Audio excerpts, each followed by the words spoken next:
दोस्तों, स्वागत है आप सभी का हमारे YouTube चैनल पर और इस नई वीडियो के अंदर। तो दोस्तों, आज की इस वीडियो के अंदर हम लोग पढ़ने वाले हैं प्रोटीन क्या होता है, प्रोटीन की खोज किसने करी, प्रोटीन के प्रकार के बारे में और प्रोटीन के जैविक कार्यों के बारे में हम लोग इस वीडियो में पढ़ने वाले हैं। तो बिना किसी टाइम वेस्ट के चलिए वीडियो को शुरू करते हैं। उससे पहले अगर आप चैनल पर पहली बार आए तो चैनल को सब्सक्राइब करिए, वीडियो पसंद आती है तो वीडियो को लाइक करिए।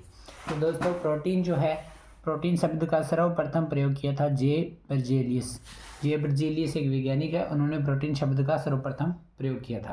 प्रोटीन एक जटिल कार्बनिक यौगिक है जो कि 20 एमिनो अम्ल से मिलकर बना होता है। प्रोटीन एक क्या है? जटिल कार्बनिक यौगिक यानी कार्बन से मिलकर बना एक यौगिक है जो कि 20 एमिनो एसिड से मिलकर बना होता है। ठीक है। मानव शरीर का लगभग 15% भाग प्रोटीन का बना होता है। सभी प्रोटीन में नाइट्रोजन पाया जाता है, यानी जितने भी प्रकार की प्रोटीन हैं उन सब में क्या पाया जाता है? नाइट्रोजन पाया जाता है। ऊर्जा उत्पादन एवं शरीर की मरम्मत के लिए प्रोटीन उत्तरदायी होता है। ऊर्जा उत्पादन यानी हमारे शरीर में ऊर्जा का उत्पादन कैसे हो रहा है इसके लिए, और वह शरीर की मरम्मत कैसे हो रही है इसके लिए प्रोटीन उत्तरदायी होता है। मनुष्य को लगभग 20 प्रकार के प्रोटीन की आवश्यकता होती है। इंपॉर्टेंट फैक्ट है, हमारे शरीर को, बॉडी को लगभग 20 प्रकार के प्रोटीन चाहिए होते हैं, जिनमें से 10 प्रकार के जो प्रोटीन हैं उनका संश्लेषण मनुष्य के शरीर द्वारा स्वयं कर लिया जाता है, और जबकि 10 जो होते हैं वो भोजन से प्राप्त होते हैं। ठीक है। प्रोटीन के स्रोत की बात करें तो सबसे ज़्यादा प्रोटीन सोयाबीन और मूंगफली से प्राप्त होती है, जो कि प्रोटीन के प्रचुर मात्रा में स्रोत है। दोस्तों, आप साथ साथ में नोट डाउन भी कर सकते हो, प्रॉपर वे में ये नोट्स है, बेसिक्स हैं ये प्रोटीन का।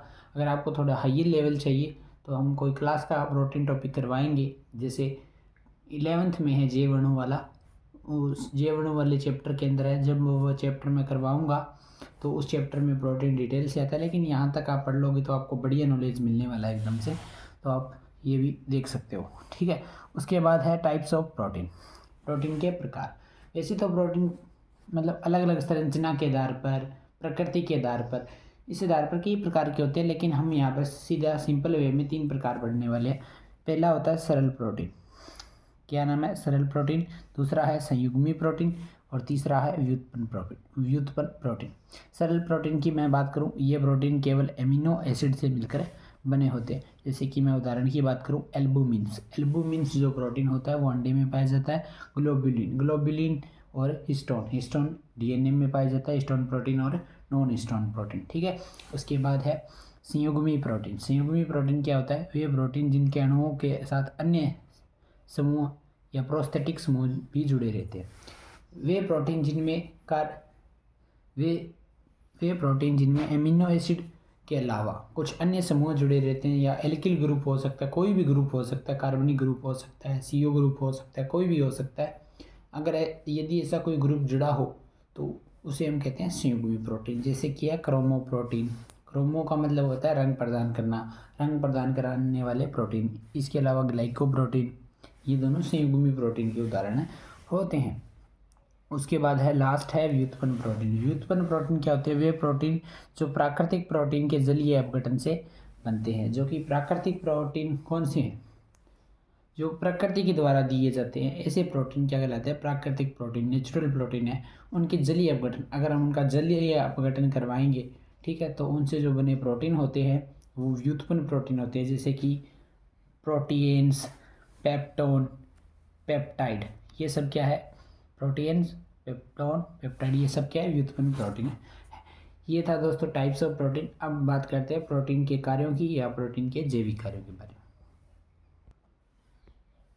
तो दोस्तों, अब बात करते हैं प्रोटीन के कार्यों के बारे में। तो प्रोटीन के सिंपल से 5 कार्य मैं यहाँ पर आपको बताने वाला हूँ, जो आपको काम आ जाएंगे आसानी से। किसी भी पेपर को आप दे देना, वो आप फैक्ट्स लिख सकते हो वहाँ पर। जैसे ये कोशिकाओं जीव द्रव्य ऊतक के निर्माण में भाग लेते हैं। कोशिकाओं के निर्माण में जीव द्रव्य और ऊतक के निर्माण में ये भाग लेते हैं। पीछे हमने पढ़ा भी था कि लगभग 15% हमारा जो बॉडी है वो प्रोटीन से बना होता है। उसी प्रकार कोशिकाएं, जीव द्रव्य, ऊतक आदि का जो निर्माण होता है वो मुख्यतः प्रोटीन के द्वारा किया जा सकता है।